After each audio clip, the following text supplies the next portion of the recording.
Yes. I worked with her in transport. Yes. She's still in. No. She's in wildlife or something. Oh yeah. When you're ready, let us know.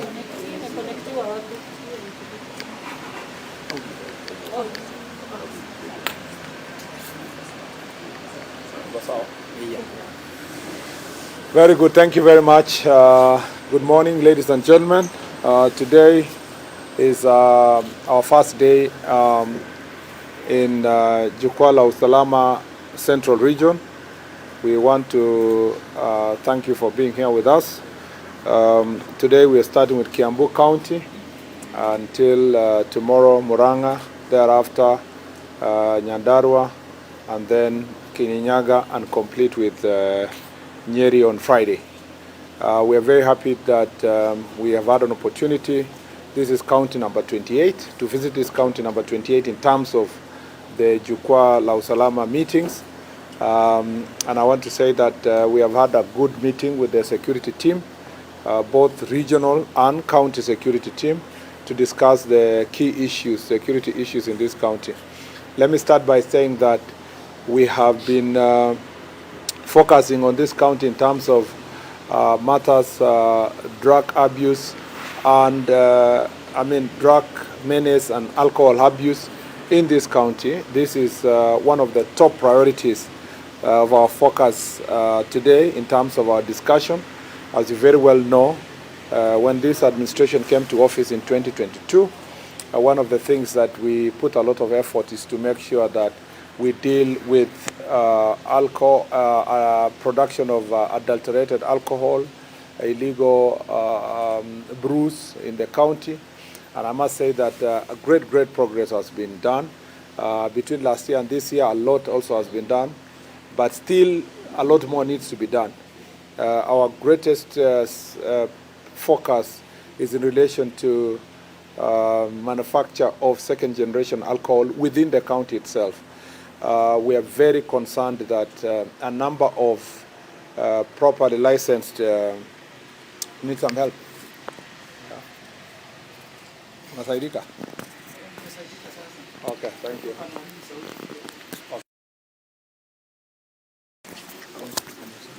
We'll just put it here. Okay. Manufacture of generally the manufacture of second-generation alcohol is we have a problem with licensed manufacturers who are manufacturing the good alcohol, if I may say so, are also involving themselves in adulterating other alcohol. One would have a proper plant where they manufacture alcohol that is certified by KEBS, where KRA can be able to collect revenue, and then they have another satellite, smaller factories, especially in informal settlements, where now they manufacture illegal ones, where there is no feasibility on the part of KRA, and there is no genuine KEBS stamp. And they misuse the same factories then to release this illegal alcohol to the market. I must say that this is an area that we want to focus on.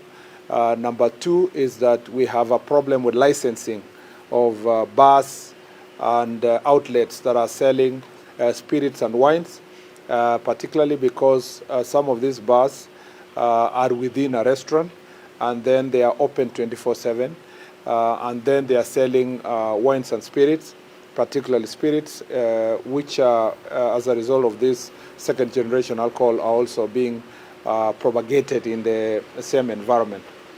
I must say that the third issue, so this is, in terms of licensing, this is the role of county government. And we are very concerned that there is wanton misuse of these county licenses, to give license to every Tom, Dick, and Harry in every corner, in every part of small centers and towns. And it's a matter that in especially more populated counties like Kiambu and even Nairobi, it's an issue that we have to really focus on, particularly through the Council of Governors, and we will be taking proposals from this county and other counties, including tomorrow when we go to Muranga, particularly in Central Region. The biggest concern is that there are too many bars and restaurants licensed, particularly bars that have been licensed, and also wines and spirit shops. Very small kiosks are selling wines and spirits, and they have licenses. When our officers want to do enforcement, they will always be met with licenses and then complaints from the county that we are harassing genuine business people because they have these licenses. Yet in reality, we are intoxicating our young people by staging these wines and spirits close to homes, close to shops, close to schools, close to institutions, universities, and colleges, and it's becoming a menace. Number three is that in terms of thriving of this illegal business in wines and spirits, one of the thriving factors is conflict of interest. Most of the people who are expected to license and enforce are actually the business people. So we have some of our first senior government officials, both from the county government, national government, particularly people who come from this area who are in that business. We also have police officers, administrative officers who are also involving themselves in this business. We also have influential persons who use their resources to compromise our officers, who take bribes, and they are bribed to facilitate the thriving of this business. We have said that within the next 100 days, we will do RRI, Rapid Results Initiative, that will do massive operation, that will comprise a team from the national level and the officers within the county to make sure that we clean the area and make sure that this issue is addressed. In the Jukwaa Usalama, I will be also engaging the local leaders. We want to localize this issue and institutionalize. We don't want a situation where people come from Nairobi to do operations every now and then. We want to see that the chiefs and the assistant chiefs and the OCSs, that is part of their daily assignment to clean their areas. Because of the also the menace of drugs, which is a problem here, we have particularly cannabis sativa, which is targeting students, particularly in colleges and universities, particularly the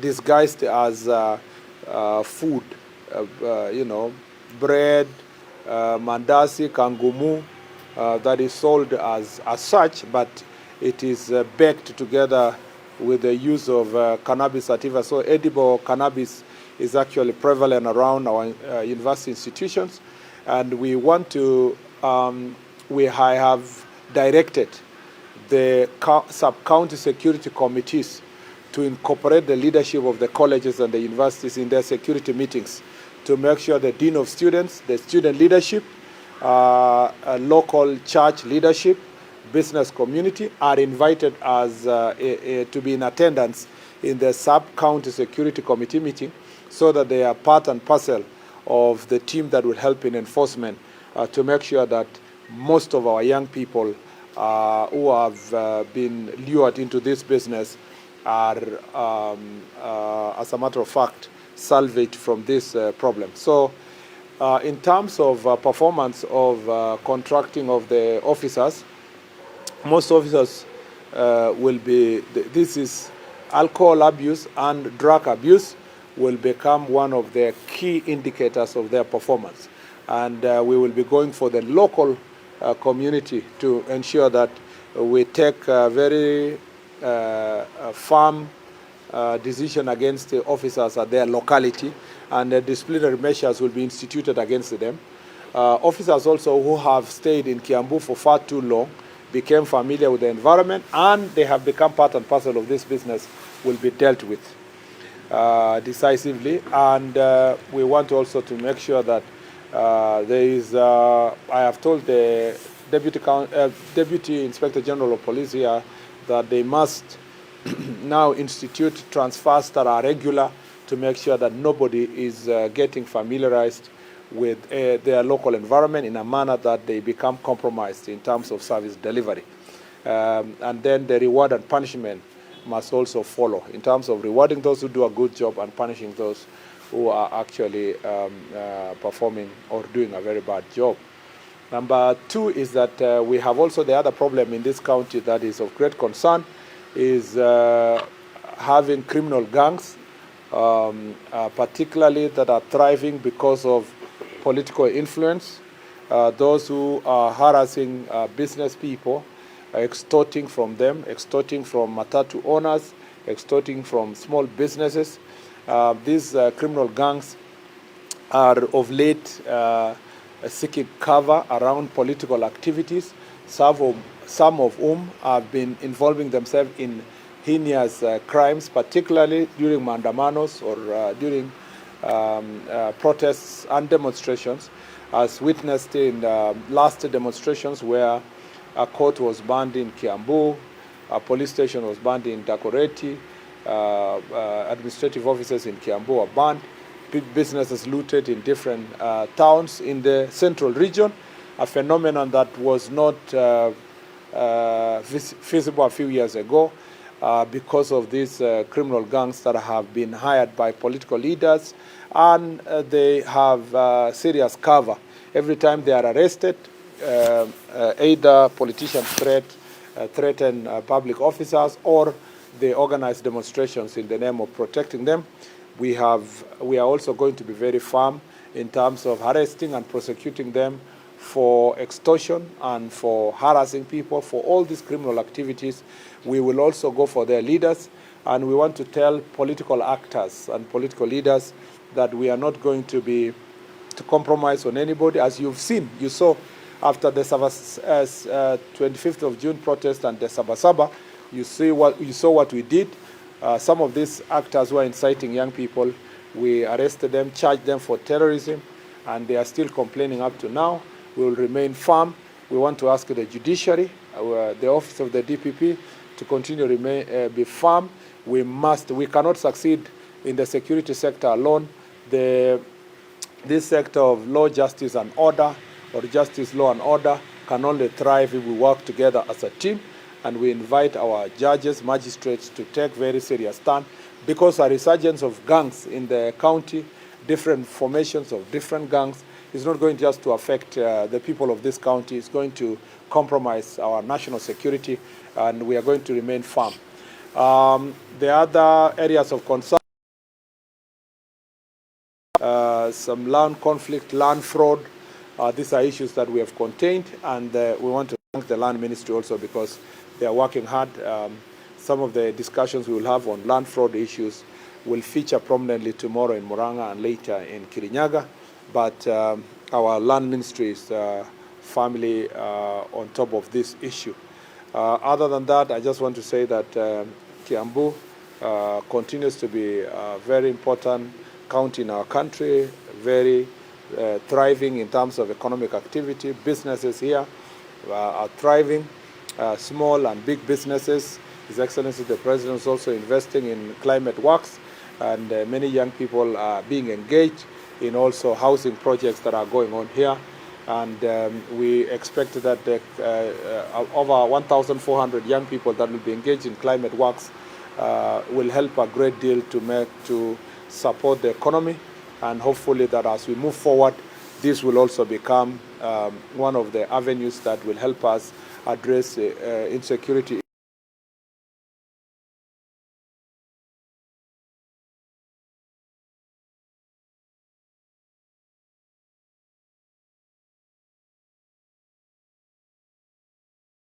misusing their stay in the country by engaging in criminal activities.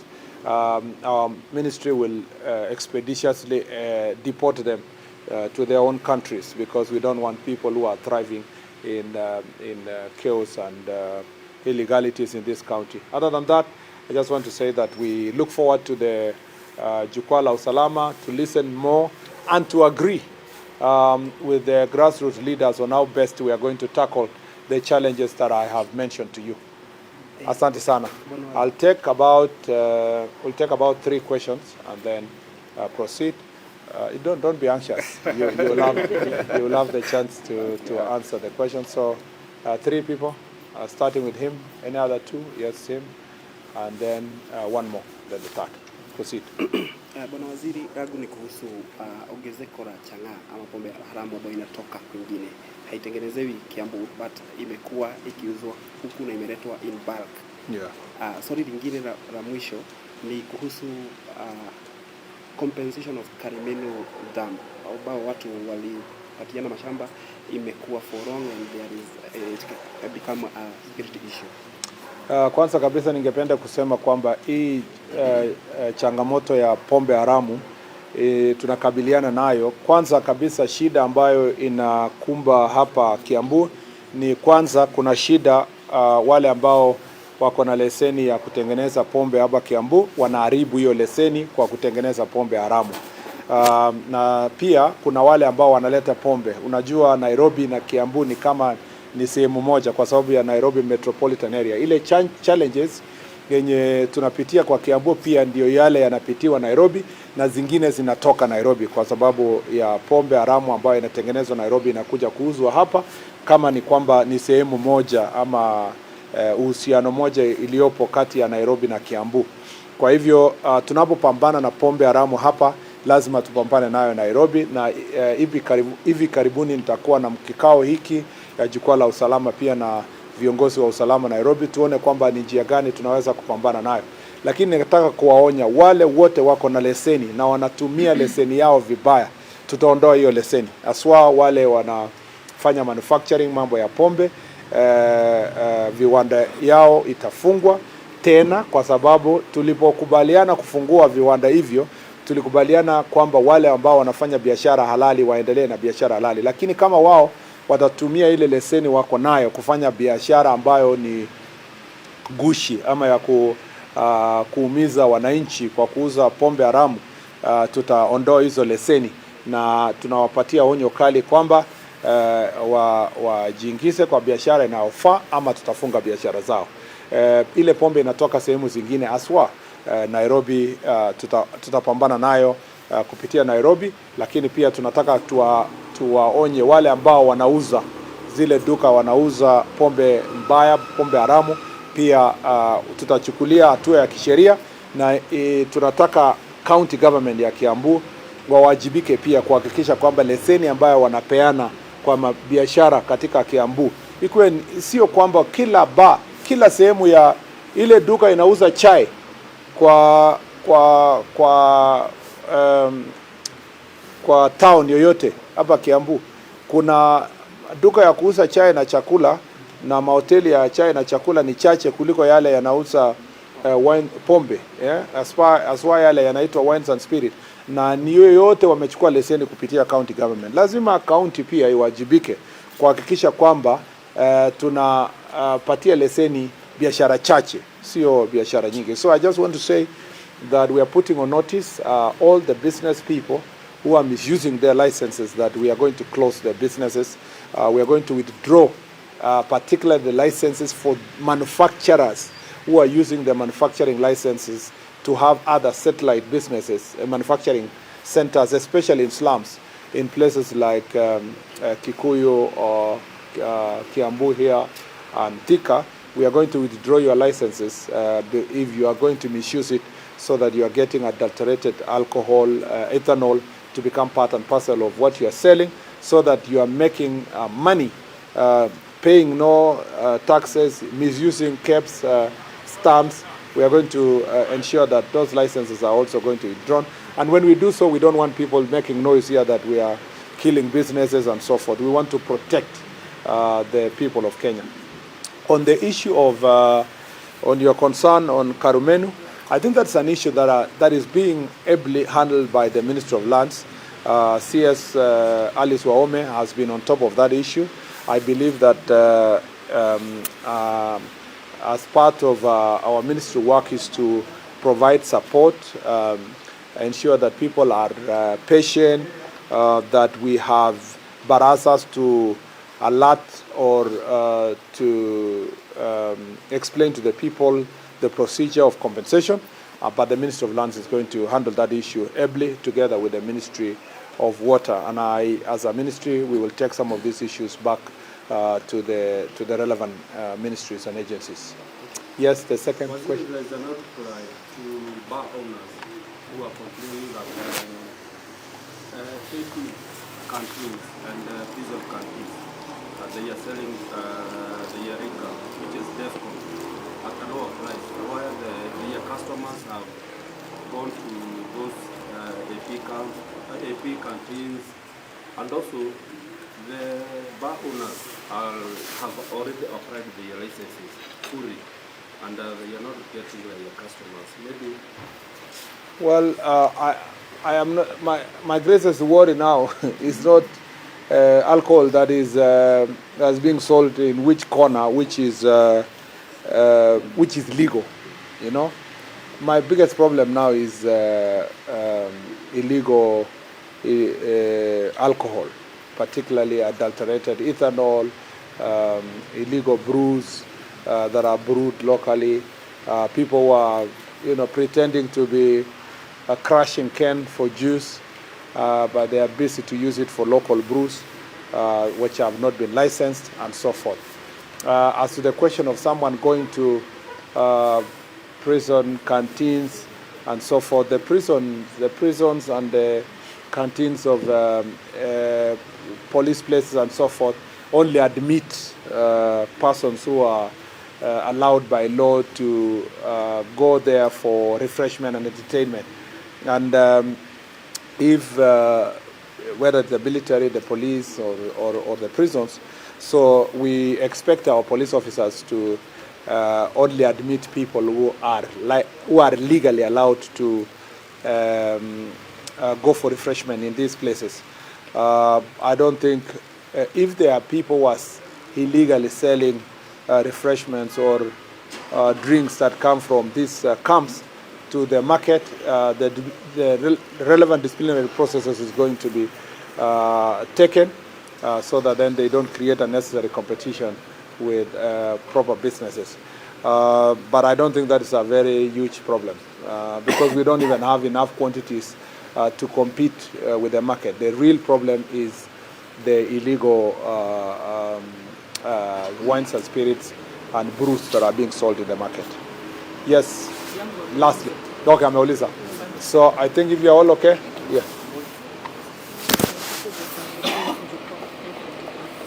Yes. I thought I said this is the 29th, yeah?